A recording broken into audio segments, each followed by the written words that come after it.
আসসালামু আলাইকুম প্রিয় দর্শক। প্রফেশনাল ভিডিও মেকিং এর জন্য মাইক্রোফোন যে কতটা ইম্পর্টেন্ট তা আশা করি আপনারা আমার এই ভিডিওটা দেখলে বুঝতে পারবেন। এখন যে আমি কথা বলছি এটি হচ্ছে আমার ফোনের ডিফল্ট মাইক্রোফোন। তো এই মাত্র আমি একটি মোটামুটি লেভেলের একটি মাইক্রোফোন অর্ডার করেছিলাম বিডি শপ থেকে। মোটামুটি লেভেল বলতে আমি বোঝাচ্ছি কম দামে, আসলে আমাদের মতো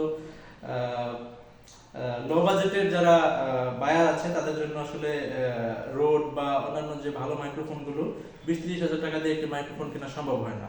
তো এই মাইক্রোফোনটা আমি বিডি শপ থেকে কিনছি 2000 টাকা দিয়ে। আমি এটি এখন আনবক্স করব, আনবক্স ভিডিও আপনাদেরকে দেখাবো।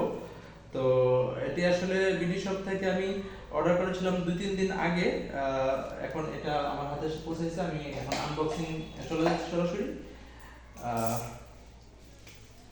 আসলে অনলাইন থেকে কোনো প্রোডাক্ট কেনার পর এরকম ইনটেক বক্স থেকে আনবক্সিং করতে আপনাদের কার কেমন অনুভূতি হয় আমাদেরকে জানাবেন। আমার কিন্তু একেবারে হেভি একটা ফিল হয় আসলে, যে কারণে আসলে আমার কাছে চলার টাকা থাকুক বা না থাকুক আমি কিন্তু রেগুলারই অনলাইন থেকে প্রোডাক্ট অর্ডার করে থাকি। এই সে আমাদের বহুল কাঙ্ক্ষিত মাইক্রোফোন। এটা দিয়ে যখন ভিডিও করব আশা করব যে ভিডিওর কোয়ালিটি এখন থেকে অনেক বেশি বেটার হবে। এটার সাথে একটা দলিল দস্তাবেজও আছে, আমরা পাইছি বিডি শপ থেকে।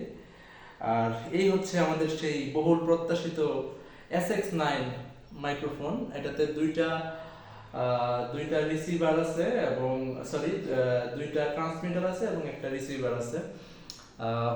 দেখতে পাচ্ছেন আপনারা এই যে সুন্দর ইনটেক্ট করা একেবারে SX9 মাইক্রোফোনটা। তো এটা দিয়ে যখন আমি ভিডিও করব আশা করব যে পরবর্তী ভিডিওগুলো আমি আপনাদেরকে শীঘ্রই দিব।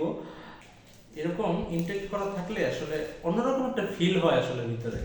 কি বলবো, আসলে এই ধরনের প্যাকেজিং গুলোর উপর আসলে মানুষের সাইকোলজি, অর্থাৎ যারা বিক্রি করে, যারা ভেন্ডর আছে, তাদের জন্য এই ধরনের সাইকোলজি গুলো বোঝা অত্যন্ত জরুরি। যেহেতু এখানে আসলে এই ধরনের প্যাকেজিংটা ভালোভাবে করা হয়েছে এবং এরপরে আবার এটা আসলে ইনটেক্ট অবস্থায় ছিল, আপনারা দেখতে পাচ্ছেন। তো যার কারণে আসলে এটা যে খোলার যে একটা অনুভূতি সেটি কিন্তু বহুগুণে বেড়ে যায়।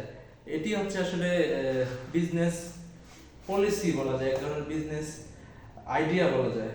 তো যে এটা খোলার পর আমি এটাকে অন অবস্থায় দেখতে পেলাম কেন, আমার তো এই জিনিসটা ভালো লাগছে না। কারণ এটা খোলার পর একটা লাইট আসলে ব্লিঙ্ক করছে, মনে হচ্ছে যে এটা আসলে অন করা অবস্থায় আছে।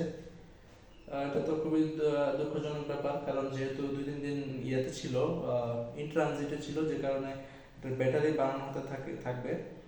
এই হচ্ছে আমাদের রিসিভার, আর এখানে আমরা দেখতে পাচ্ছি একটি ট্রান্সমিটার এবং আরেকটি ট্রান্সমিটার। এই হচ্ছে বক্স।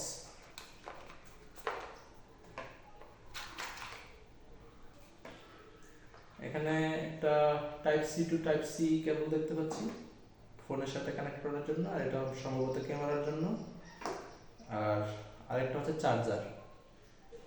তো ধন্যবাদ। আজকে সংক্ষিপ্ত আনবক্সিং ভিডিওটি এ পর্যন্ত এখানে শেষ করছি প্রিয় দর্শক। আমাদের সাথেই থাকুন, সঙ্গেই থাকুন।